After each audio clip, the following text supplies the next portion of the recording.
Hello, in this video, I'll give you a quick guide on how to create an agent in Blackbox AI. So first, you will have to go to use blackbox.io or blackbox.ai.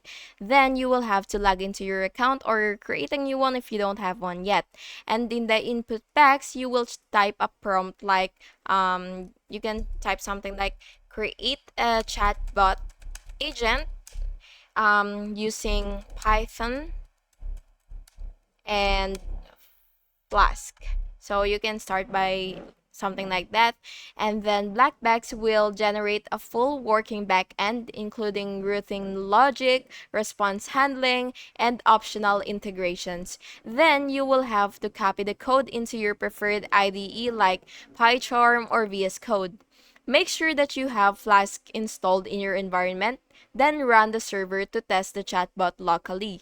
You can modify behavior by asking Blackbox to add features like authentication, database support, or advanced conversational logic. Keep in mind that you will need basic Python knowledge to test and debug locally. And that's basically it. If you found this video helpful, please make sure to like and subscribe for more. Thank you so much for watching. Have a good day.